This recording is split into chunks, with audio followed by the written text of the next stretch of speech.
እንደው ክብርት አዳነች አቤቤ የገለቴን ጉዳይ እንድታይልን ቢያንስ እቺ የምትኖርባትን ቤት እንድታተርፍላት ነው መልእክት ማስተላልፈው።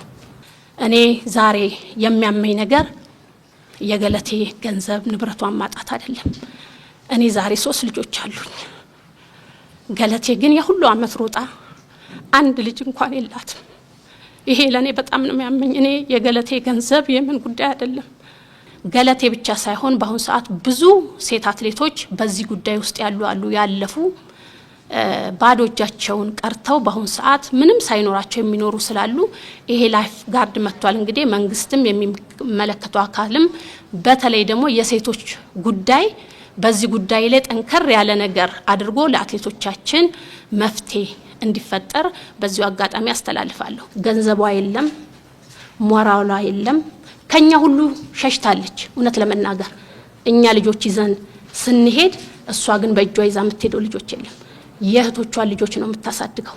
እናቷን እኔ በአካል ማቃቸዋለሁ፣ አካል ጉዳተኛ ናቸው። እና የተሰማኝን ነገር ለመናገር እውነት ለመናገር በጣም ቃላት ያጥረኛል።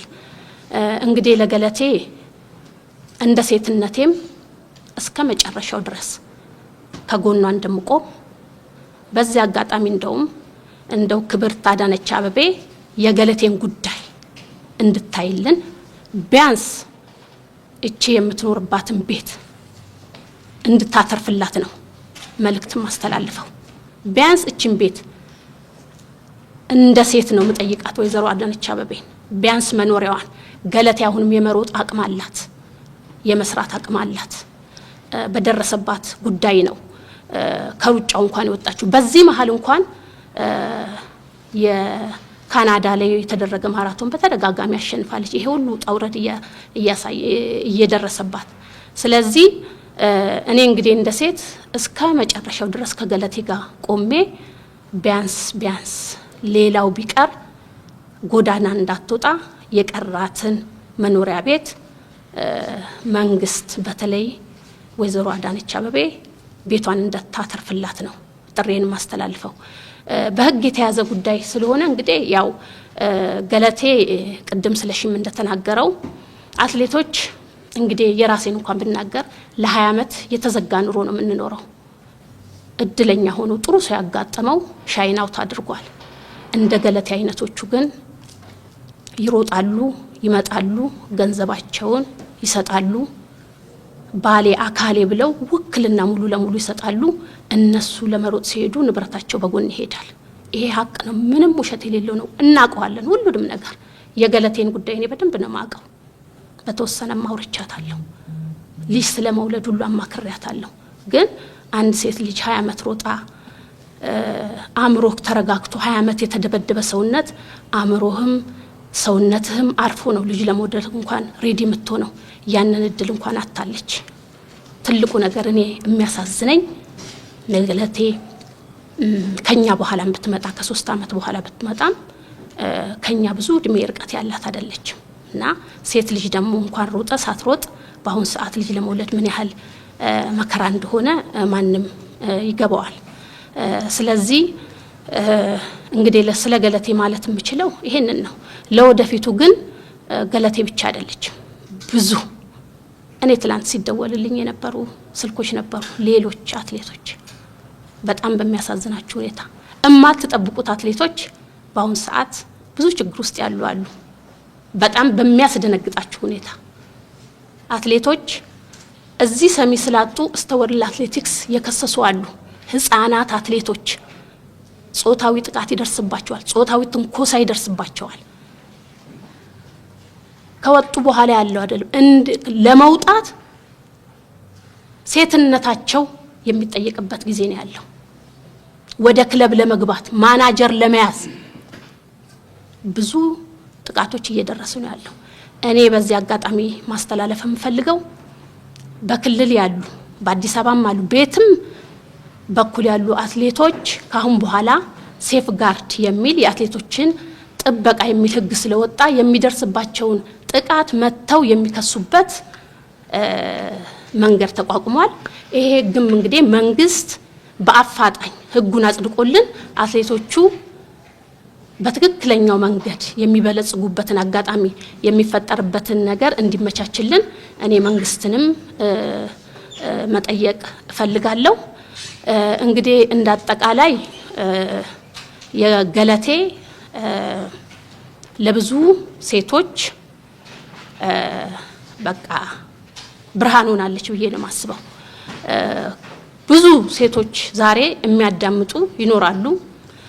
አስተያየትም ጽፎ አለ። ስንት እኛም ቤት ስንት ነገር አለ ያየሁት አለ አስተያየቶች እና ብዙ ሴቶች አሉ፣ ብዙም ወንዶች አሉ።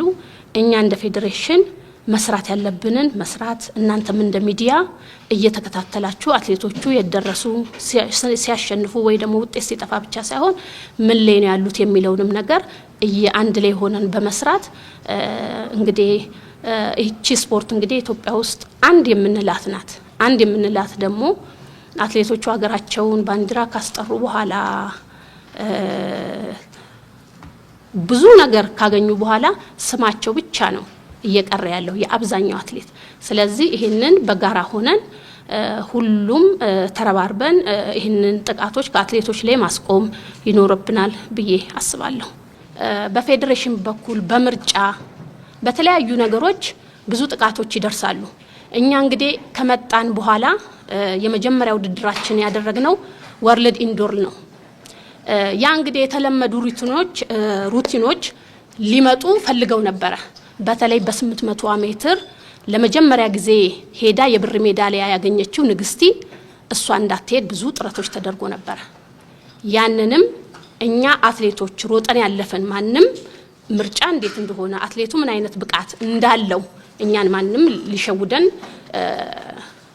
የማይችል ስለሆነ ንግስቲን እንዳትሮጥ ትሬኒንግ በምትሰራበት በሆቴሉ ሳይቀር ሄደው ማስፈራሪያ ፖሊስ ዞሉ ሁሉ እስከ መሄድና ልጅቷ ላይ በጣም ትልቅ ችግር እስተመፍጠር ተደርሶ እኛ ግን ልጅቷ ያላት ብቃትም ያላት ፐርፎርማንስም ጥሩ በመሆኑ ውድድሩን ሄዳ እንድትሳተፍ እኛ እንደውም ያልኩት ሄዳ ልምድ አግኝታም ትምጣ፣ በቃ ብቃቱ ሰዓቱ እስካላት ሄዳ ተወዳድራ ትምጣ ተብለን እንደ ፌዴሬሽን ተስማምተን ሄደን ልከናት ልጅቷ ብር ሜዳሊያ ነው ይዛ የመጣችው። እንግዲህ እንደ ፌዴሬሽን እኔ እንደ ሴትነቴም በተለይ በምርጫ ጉዳይ ላይ ካሁን በኋላ በኢንዶር ላይ ምንም አይነት ነገር አልተፈጠረም። የሷንም ልጅ ሶልቭ አድርገን ሄዳ ለሀገሯ ብር ሜዳሊያ እንድታመጣ አድርገናል። አሁንም ከፊት ለፊታችን ለሚጠብቁን ውድድሮችም ፍትሃዊ የሆነ ምርጫ ማንም ከሚኒማ ውጪ በዘመድ በግንኙነት በትውውቅ ማንም እንደማይመረጥ እኔ በዚህ አጋጣሚ ልነግራችሁ እወዳለሁ። በትክክለኛ ምርጫ አትሌቱ ሄዶ እንደሚወዳደርና ትክክለኛ መስፈርት ጊዜም ሁሉንም ነገር ካሁኑኑ እየሰራን እንደምንገኝ ነው መነግራችሁ። ችግሮች ነበሩ። እኛም ደግሞ እንደ አትሌት የሚቀጥሉትን ነገሮች በጥሩ ሰርተን አትሌቶቹ በትክክለኛ መንገድ ተመርጠው የሚሄዱበትን ነገር ለማመቻቸት እየሰራን እንገኛለን። ዛሬ እኔ በላይነሽ እንግዲህ ለ20 አመት ሮጠን በአቅምም በብዙ ነገሮች ተደራጅተን ጊዜም ስላለን ጥሩም ሁኔታ ላይ ስላለን አትሌቱን ለማገዝ ፌዴሬሽን መተናል። ገለቴ ግን በዛ ሁኔታ ላይ አይደለም ያለችው።